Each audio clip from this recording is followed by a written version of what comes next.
Hello and welcome back to channel वंसन guys. मेरा नाम है आशीष गायकवाड़ और स्वागत है आप सभी का फिर से एक बार हमारे इस यूट्यूब चैनल पे। दोस्तों, आज की इस वीडियो में हम बात करने वाले हैं इंग्लिश के बारे में कि क्या एक बीएससी नर्सिंग स्टूडेंट के लिए जो बीएससी नर्सिंग कर रहा है या फिर जिसको बीएससी नर्सिंग में एडमिशन लेना है या फिर जिसने बीएससी नर्सिंग कंप्लीट किया है उसके लिए ये इंग्लिश इंपॉर्टेंट है। इंग्लिश आना, इंग्लिश समझना, इंग्लिश पढ़ना क्या ये ज़रूरी है। और एक और क्वेश्चन होता है कि अगर आपने इंग्लिश नहीं पढ़ी है या फिर इंग्लिश नहीं आती है तो क्या आपको एडमिशन नहीं मिलेगा। वही हम इस वीडियो में जानने वाले हैं, लेकिन वीडियो को कंप्लीट देखिए क्योंकि ये वीडियो आपके लिए काफ़ी हेल्पफुल होने वाला है। पिछले 2-3 साल पहले, अब मुझे भी याद नहीं आ रहा है कब मैंने वीडियो बनाया था, उसके ऊपर कई सारे वो वीडियो काफ़ी 1 लाख के ऊपर भी उस पर व्यूज़ है। एंड रिसेंटली अभी अगेन इंग्लिश के बारे में कुछ क्वेश्चंस आ रहे हैं, इसलिए ये वीडियो हम बना रहे हैं। अब इस वीडियो में मैं ज़्यादा इंट्रोडक्शन नहीं दूंगा, सीधे बात करता हूँ। अब इंग्लिश का अगर हम इंपॉर्टेंस देखें ना, तो जब बीएससी नर्सिंग की एलिजिबिलिटी की बात आती है, बीएससी नर्सिंग की एलिजिबिलिटी की बात आती है तो उसमें देखा जाता है कि आपको 12th पास होना चाहिए और 12th में आपने physics, chemistry, biology and English ये सब्जेक्ट पढ़े हुए होने चाहिए। यहीं पर इंग्लिश का इंपॉर्टेंस समझता है, आगे कुछ बोलने की जरूरत नहीं है, खत्म। अगर एलिजिबिलिटी में ही दिया गया है कि इंग्लिश भी पढ़ा हुआ होना चाहिए तो देखिए, समझिए कितना जरूरी है इंग्लिश ये सब्जेक्ट। आपको क्यों इंपॉर्टेंट है, तो बीएससी नर्सिंग में आप एनाटॉमी एंड फिजियोलॉजी पढ़ते हो, आप बायोकेमिस्ट्री पढ़ते हो, आप न्यूट्रिशन के बारे में पढ़ते हो, ठीक है। आप इसमें पढ़ने वाले हो फाउंडेशन या फिर फंडामेंटल्स ऑफ नर्सिंग, आप साइकेट्री के बारे में पढ़ते हो, आप माइक्रोबायोलॉजी के बारे में पढ़ते हो, आप सोशियोलॉजी, साइकोलॉजी के बारे में पढ़ते हो, आप इसमें मेडिसिन, सर्जरी के बारे में पढ़ते हो, मेडिकल एंड सर्जिकल नर्सिंग पढ़ते हो। आप यहाँ पर again community health nursing, community health के बारे में पढ़ते हो। आप यहाँ पर पीडियाट्रिक्स के बारे में पढ़ते हो। आप यहाँ पर ऑब्स्टेट्रिक्स एंड गायनेकोलॉजी के बारे में पढ़ते हो। आप यहाँ पर मैनेजमेंट सर्विसेज के बारे में पढ़ते हो। एंड लास्टली आप यहाँ पर research, biggest important thing, research के बारे में भी आप यहाँ पर पढ़ते हो। अब मुझे बताइए, एनाटॉमी, फिजियोलॉजी ये क्या आप अपने रीजनल लैंग्वेज में समझोगे? नहीं, क्योंकि जो बीएससी नर्सिंग का सिलेबस है ना, इंडियन नर्सिंग काउंसिल के द्वारा ये सिलेबस इंग्लिश इस लैंग्वेज में ही है। तो अगर सिलेबस इंग्लिश लैंग्वेज में है, ऐसे सब्जेक्ट्स इतने डिफिकल्ट, इतने टफ और इतने इंपॉर्टेंट सब्जेक्ट्स आपको पढ़ने हैं जो कि इंग्लिश में होने वाले हैं, तो इसलिए इंग्लिश आना, इंग्लिश पढ़ना, इंग्लिश समझना जरूरी है। ऐसे ही इंग्लिश ये दिया नहीं गया है आपके इवन एलिजिबिलिटी में भी। तो एक तो रीजन रहा कि आपको ये सब्जेक्ट्स पढ़ने हैं, इसलिए आपको इंग्लिश समझना जरूरी है। सेकेंड थिंग, अगर आपको इंटरनेशनल लेवल पे रिप्रेजेंट करना है, अगर आपको कुछ बड़ा करना है, तो इंटरनेशनल लैंग्वेज है इंग्लिश। एंड अगर आपको कम्युनिकेट करना है तो इंग्लिश में ही आप कम्युनिकेट करोगे। अगर मैं महाराष्ट्र से हूँ और मैं अगर जाता हूँ यूके या फिर अगर मैं जाता हूँ कनाडा और वहाँ पर जाके मैं मेरी मराठी से बात करूँगा तो उनके लिए वो नहीं समझ में आएगा। ही और शी मे नॉट अंडरस्टैंड, जो कि कैनेडियन है। वहाँ पर जाके मैं मेरे महाराष्ट्र में जब मैं बात करता हूँ तो मैं इंग्लिश में बात नहीं करता हूँ, मैं मराठी में बात करता हूँ, क्योंकि यहाँ पर लोगों को समझ में आता है। इंग्लिश ये स्टडी करना बहुत इंपॉर्टेंट है। अब एक क्वेश्चन है कि क्या अगर आपको इंग्लिश नहीं आती तो आपको एडमिशन नहीं मिलेगा? नहीं, ऐसा नहीं है। अगर आपको इंग्लिश आती भी हो या फिर ना हो, लेकिन आपने अगर इंग्लिश पढ़ा हुआ है तो वो एलिजिबिलिटी में आप एलिजिबल रहते हो। लेकिन अगर इंग्लिश नहीं पढ़ा हुआ है तो मोस्ट ऑफ द टाइम आप एलिजिबल नहीं रहोगे, या फिर वो डिपेंड करेगा आपके स्टेट टू स्टेट, आपका जो एडमिशन अथॉरिटी है उनके अकॉर्डिंग ये सब कुछ चीज़ होगी। लेकिन जब आप साइंस पढ़ते हो तो उसमें इंग्लिश होता ही होता है। तो पूरा सिलेबस इंग्लिश में है, आपको कम्युनिकेट इंग्लिश में करना है, जो भी इक्विपमेंट्स आप हैंडल करने वाले हो सबके नाम इंग्लिश में है। तो इसके लिए इंग्लिश समझना बहुत ज़रूरी है। अब आपका क्वेश्चन रहेगा कि देखो मुझे इंग्लिश नहीं आ रहा है, मुझे समझ में नहीं आ रहा है, पढ़ाई कैसे करूँ, या फिर मुझे अंडरस्टैंड नहीं हो रहा है, तो मैं क्या करूँ? तो अंडरस्टैंड करने के लिए फॉर एग्जांपल अगर मुझे बचपन से या फिर मुझे अभी जैसे कि मुझे शौक है गिटार बजाने का, और मैं सिर्फ गिटार में देखता हूँ, गिटार लेके आया, मैंने खरीद के बाय करके आया, और सिर्फ मैं रोज उठ के दिन में, रात में, शाम में, दोपहर सिर्फ गिटार को देखता हूँ, सिर्फ देख रहा हूँ, मैं ट्राई नहीं कर रहा हूँ जानूं कि गिटार के पार्ट्स कौन से हैं, कौन सी स्ट्रिंग, कौन सा कॉर्ड होता है, कॉर्ड्स कैसे बजाया जाता है, गिटार को हैंडल कैसे करते हैं, पकड़ते कैसे, होल्ड कैसे करते हैं, उसके डिफरेंट जो भी एलिमेंट्स रहेंगे उसके बारे में, तब तक मैं सीखूंगा ही नहीं, राइट?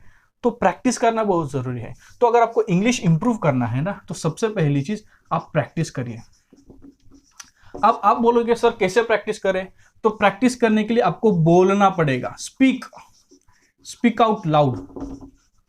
किसके साथ? आप आपके फ्रेंड्स, आपके क्लासमेट्स,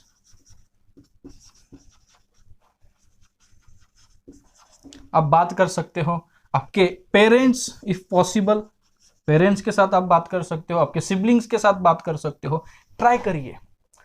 सेकेंड थिंग, ऑब्जर्वेशन।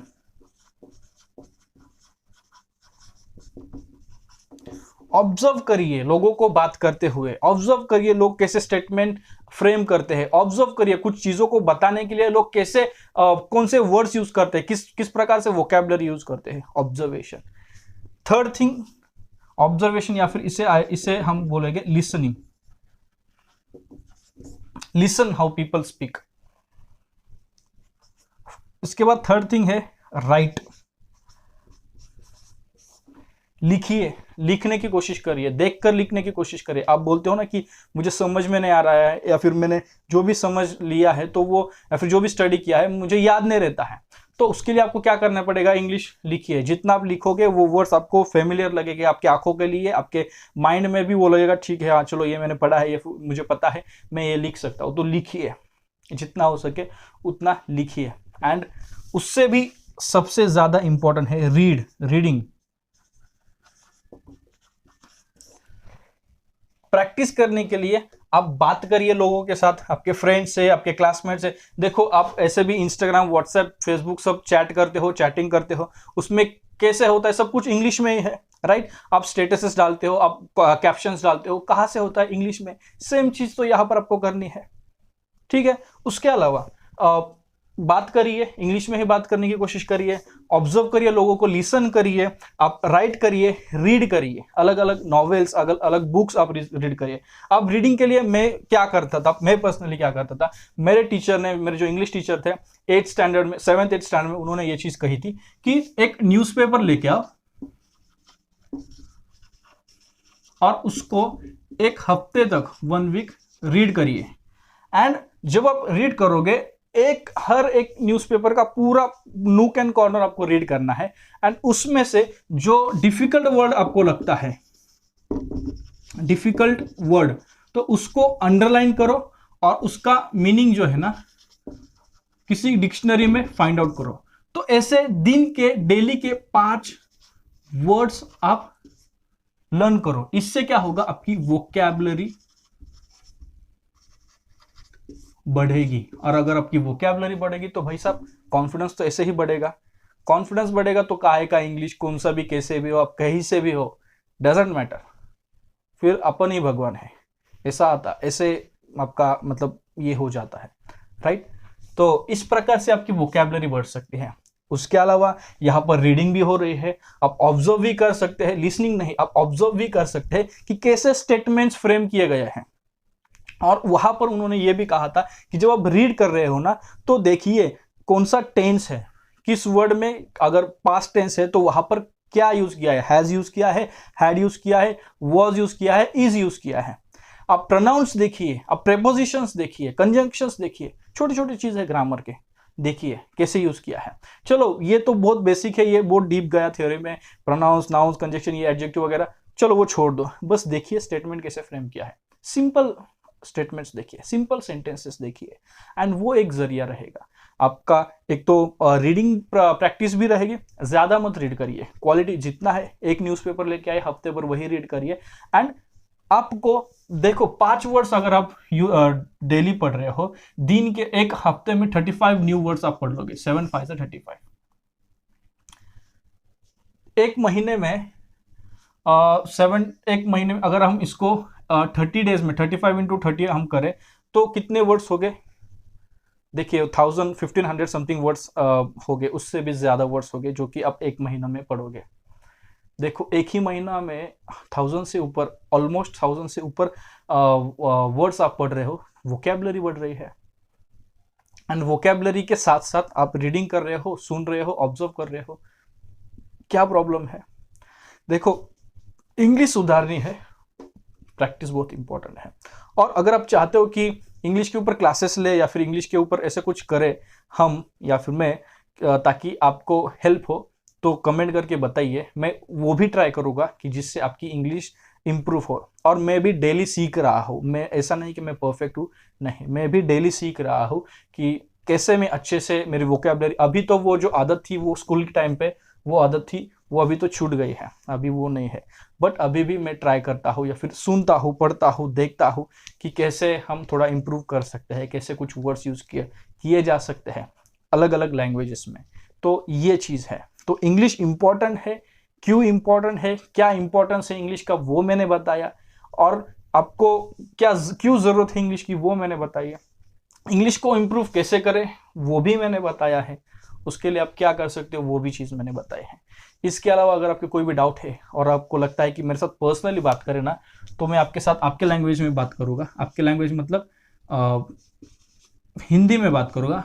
उसके लिए आप क्या करिए, मेरे साथ आप कॉल बुक कर सकते हो, जिस पर आप मेरे साथ, अगर आपको लगता है कि सर मेरे इंग्लिश इंप्रूव करना है, आपने कहा बात करिए, किसके साथ बात करूं, मेरे फ्रेंड्स, मेरे क्लासमेट या फिर पेरेंट्स, कोई नहीं है बात करने के लिए, मेरे साथ कॉल बुक करिए।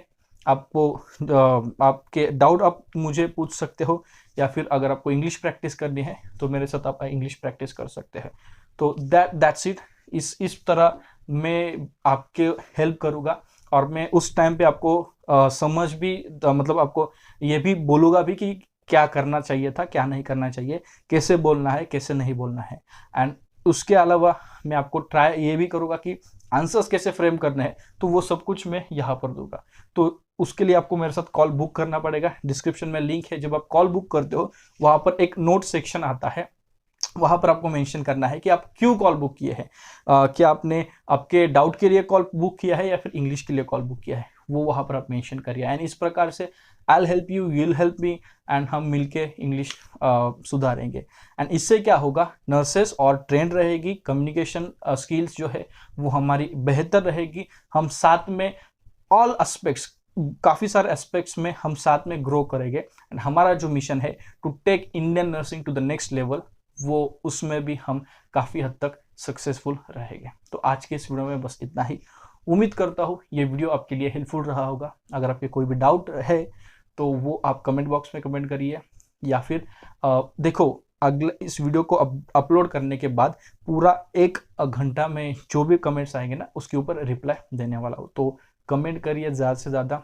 उसके अलावा आपको क्या करना है कि अगर आपके डाउट्स हो गए तो आप मुझे डीएम कर सकते हो, इंस्टाग्राम पर मुझे फॉलो करिए, वहाँ पर आप मुझे डीएम करिए, मैं आपके डाउट्स के आंसर क्लियर करने की वहाँ पर कोशिश करूँगा। तो इस वीडियो में बस इतना ही, मिलते हैं नेक्स्ट वीडियो में किसी अदर टॉपिक के साथ। तब तक के लिए शालोम, शांति और सलाम, बाय बाय।